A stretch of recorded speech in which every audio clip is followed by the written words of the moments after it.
Jadi kalau harga 16 juta dikalikan atau ditambahkan dengan 50%, ternyata 10 tahun yang akan datang harga motor matic tadi bisa dikatakan sudah 24.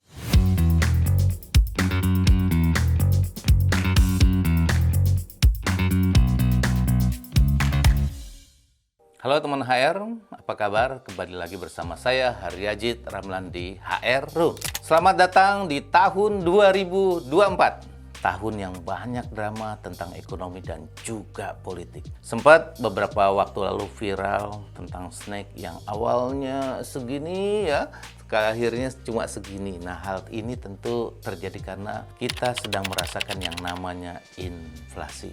Nah, beberapa dari teman HR mungkin sudah tahu apa itu tentang inflasi ya. Tapi tahu nggak sih bagaimana sih gambaran inflasi kira-kira 10 tahun yang akan datang? Wah. Inflasi ini erat kaitannya dengan jumlah peredaran uang yang ada di masyarakat. Sebelum membahas inflasi, tentu sobat juga harus memahami dulu tentang yang namanya money supply. Jangan anggap kita sebagai investor kalau kita belum paham itu apa money supply. Kalau bicara money supply ini adalah bagaimana dalam satu perekonomian, misalnya ambil di Indonesia ya, sebenarnya berapa besar sih persediaan uang yang ada di masyarakat. Nah, ini kurang lebih seperti itu. Di dalam money supply ada 3, ada M1, ada M2, ada M3. Kalau M1 itu berbicara tentang uang masyarakat yang ada, kemudian juga ditambah dengan deposito dari masyarakat tentu yang bisa ditarik. Kalau bicara M2 adalah uang yang tadi M1 tadi ditambah dengan deposito yang bisa dikatakan agak panjang atau tidak bisa ditarik ya.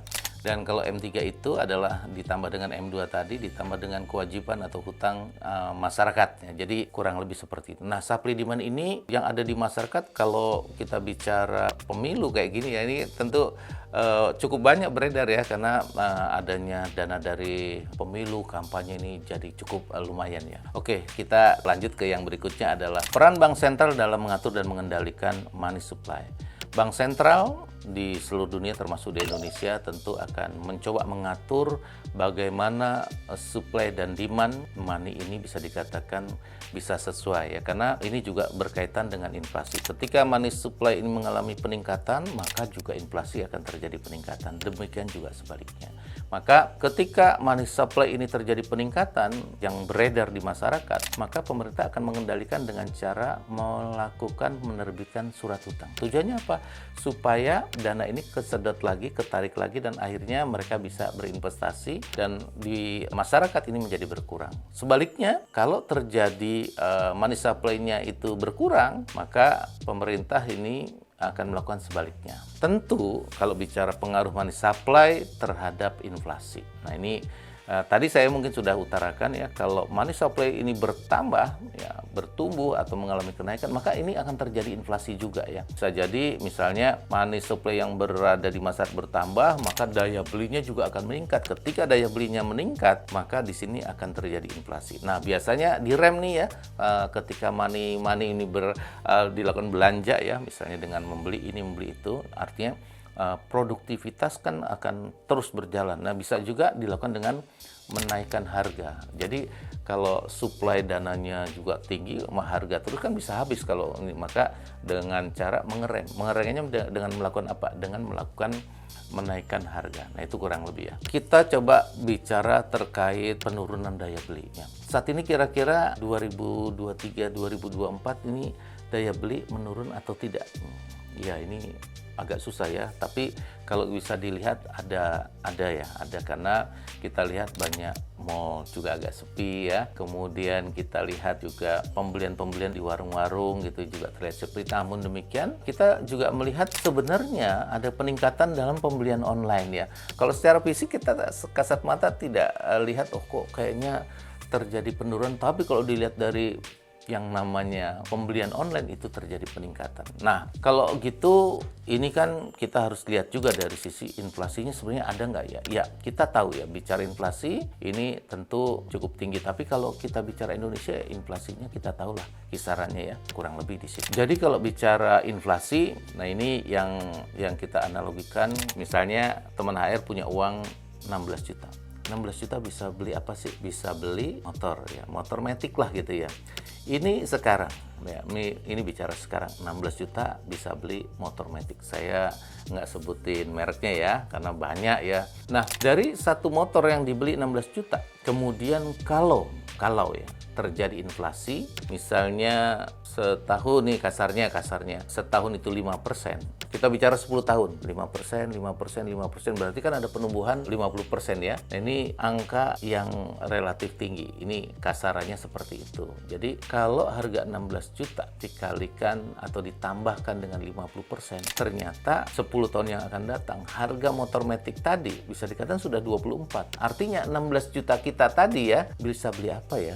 Mungkin sepeda listrik ya, sudah berubah lagi ya, tidak lagi motor matic tapi sepeda listrik. Nah, kebayang nggak kalau uang itu kita diamkan saja, tidak kita lakukan apapun, ya akhirnya turun nilai uang kita, tidak lagi bisa mengikuti inflasi. Artinya ini kita rugi ya, cut loss ya. Kalau kita investasikan dengan tingkat suku bunga 5%, kan akhirnya kita 16 juta disimpan 10 tahun dengan asumsi keuntungan atau return 5% dikali 10, itu kan itu juga belum bunga berbunga ya, itu sudah 24 juta. Nah, ini yang bisa dikatakan adanya penurunan daya beli di market ya. Yang tadinya kita mampu membeli sepeda motor dengan uang yang sama, motor matic yang kita harapkan kita beli sudah tidak beli.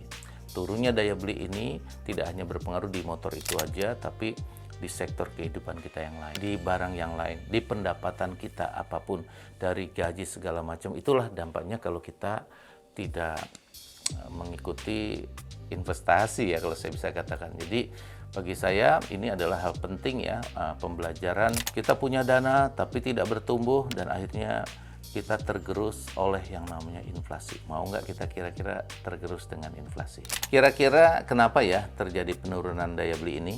Ini biasa disebut dengan cash interest, di mana nilai uang kita yang sama saat kita akan melakukan sesuatu ini berbeda nilainya, karena perbedaan saat ini dengan masa depan itu digerogoti dengan yang namanya inflasi. Makanya sangat tidak disarankan untuk kita hanya mendiamkan saja ya, atau mungkin hanya menabung di bank ya, yang artinya juga ini lambat laun akan tergerus dengan inflasi. Nah, tentu solusinya apa? Kalau saya bisa katakan kayak tadi ya, solusinya adalah dengan berinvestasi.